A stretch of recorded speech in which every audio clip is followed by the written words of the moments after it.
Welcome back to Salon News. I'm Lan Ho. And I'm Olivia Gong. To start off, let's head over to meteorologist Nikita Tang for our 7-day forecast.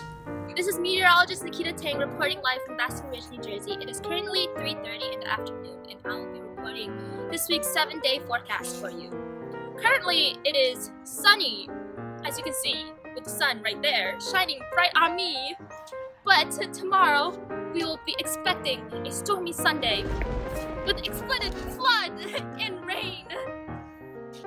Monday, we will be experiencing a meteor shower. It's very dangerous, so make sure you stay indoors. It will be tornado Tuesday, so make sure you stock up on food.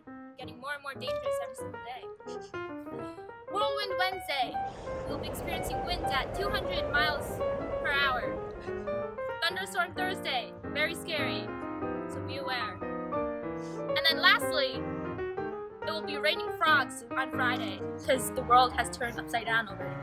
Breaking news, President Trump uses his tiny hands to say back off Paris as the U.S. withdraws from the Paris Climate Agreement. Now, to meteorologist Nikita Tang to talk about the large changes in temperature due to climate change. World temperatures are at a record high. In the United States alone, temperatures are expected to rise 2.5 degrees Fahrenheit in the next 100 years, according to the Intergovernmental Panel on Climate Change. Moreover, 2017 is set to be the hottest year on record. This has been meteorologist Nikita Tang. In December 2015, 195 countries agreed to the Paris Climate Accords, created to reduce the amount of greenhouse gas emissions that are warming the planet. The United States is the world's largest contributor to carbon emissions.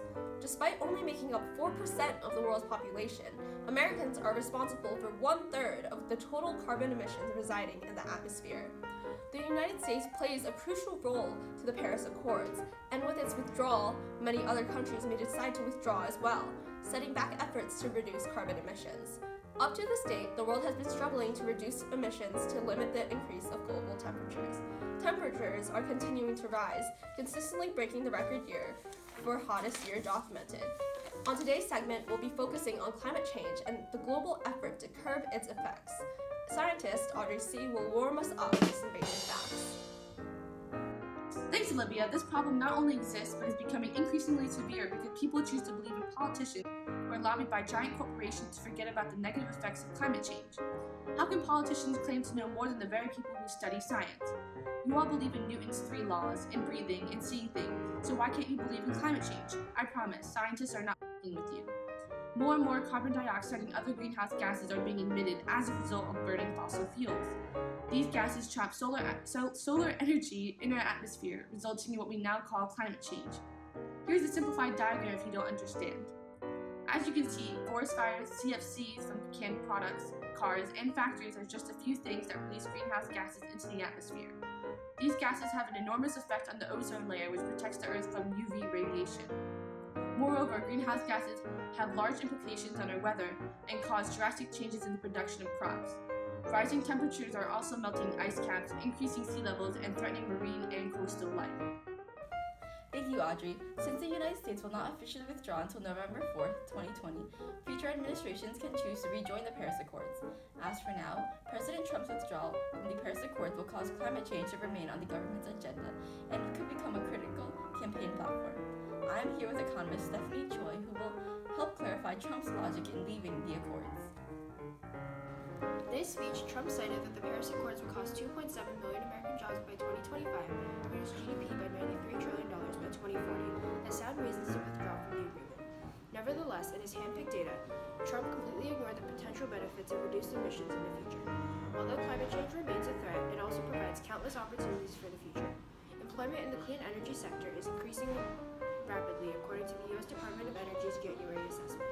In 2016 alone, the solar workforce expanded by 25% and the wind industry enlarged by 32%. Now is the time to invest in relevant research so that new technologies that will create high-value exports and high-quality American jobs are developed. This will not curtail the disruption that some workers will face in certain areas. However, our nation cannot continue to deny data and dole out economic opportunities to other nations. Adding on to that note, the Environmental Protection Agency has released a report that predicts that climate change will cause the demand for water to increase, while the supply of water shrinks. Climate change is expected to cause droughts in certain areas, making crop production a difficult task. On the other hand, other areas will experience increased rainfall, causing an increase of sediment and pollutants washed into drinking water supplies. And now to meteorologist Nikita Tang, who will tell us more about these unusual weather trends. As a result of climate change, we're experiencing more extreme weather conditions, such as floods in the southern regions in states such as Mississippi, Alabama, Georgia, both North and South Carolina, Louisiana, and Southern Virginia, droughts out west in California, Nevada, and Oregon, and heat waves in the Midwest and the South, just to name a few. In the past 20 years, these drastic changes in weather are becoming more and more dangerous, resulting in over 300,000 deaths worldwide. The increase in violent weather is due to the large differences in temperatures in different areas. These large changes in weather are catching people off guard. The extreme heat in the West poses a great risk to older generations and those who work outside who can suffer from heat exhaustion and heat stroke. Furthermore, these warmer temperatures and increased rainfall are able to harbor deadly diseases. Contaminated water increases the chance of acid rain. In addition, these extreme weather patterns are making agriculture a difficult business to be in. Droughts are resulting in an insufficient amount of water to nourish plants while floods are destroying crops. Droughts in California are expected to decrease the yield of produce by 30%, as government scientists forecast a warmer climate in the United States will shorten the crucial frosting season that allows crops to grow in the spring. If this continues, there will be an insufficient quantity of food being produced, potentially leading to malnourishment. Furthermore, climate change will not only affect our harvests, but it will also affect the food processing systems, storage, and transportation industry, eventually leading to an increase in production prices and therefore food prices. So climate change is definitely a problem for the well-being of the human race. Yes, this is for real. We are not fucking with you. Mitigation, or the actions taken to reduce harmful emissions and increase the removal of carbon from the atmosphere, can prevent illnesses and deaths in people now, creating a safe environment for future generations. And instead of accusing researchers for spreading a hoax, the government should devise a solution to begin to solve this problem. But since they haven't even tried to implement strategies to solve the problem, here's some food for thought for our viewers. Coming out of the financial crisis in 2008, the economy is in a fragile state with climate change having large potential to return the economy to a recession. The agriculture sector is highly dependent on the climate, and many other sectors rely on agriculture to produce goods, resulting in a potential decrease in aggregate output. A joint study from Stanford and UC Berkeley in 2015 showed that the temperature change due to unmitigated global warming will leave global GDP per capita 23% lower in 2100 than it would be without any warming. This figure comes from the loss of productivity that will inevitably occur from climate change. It does not factor in the effect of rising sea levels. This means that we could be experiencing an even larger decrease than the predicted 23%. Another study done by Risky Business analyzed the economic impacts of climate change by state in the United States. Combining the cost of projected hurricane activity and value of standard life mortality costs, the study estimated a loss of 1.5 to 5.9% in the economy of each state as seen in this graph. A potential solution to these problems is a carbon tax.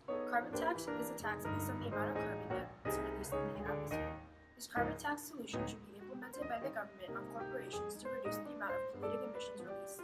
In addition, more government funding should be funneled into the development of new technology. For instance, scientists have discovered a way to convert CO2 into ethanol using simple materials and nanotechnology. Ethanol is used as a biofuel for electric cars, and a combination of petroleum and ethanol can be used for more eco-friendly, fuel-efficient gasoline in cars.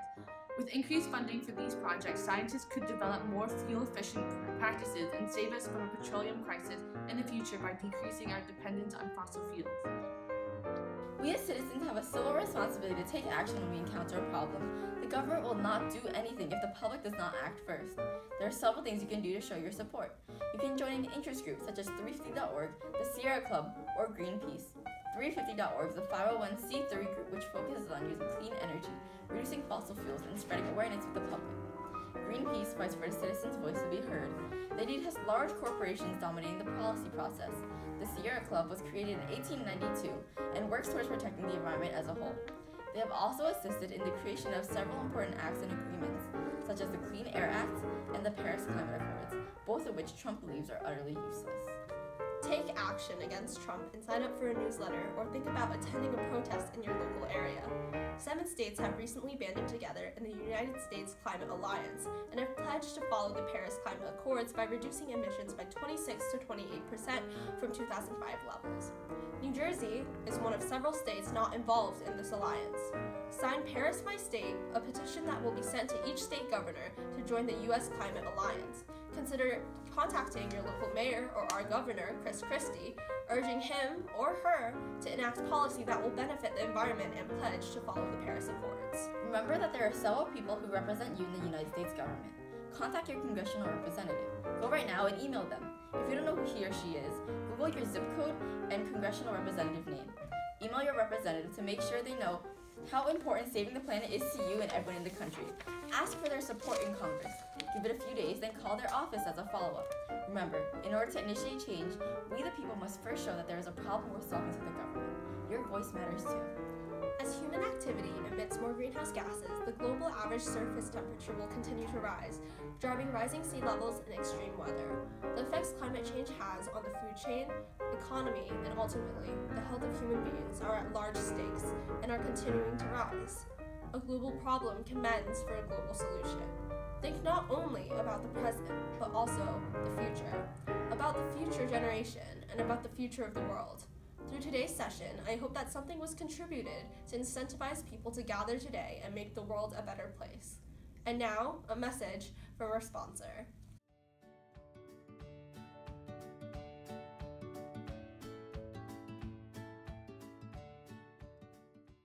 This is too much for me!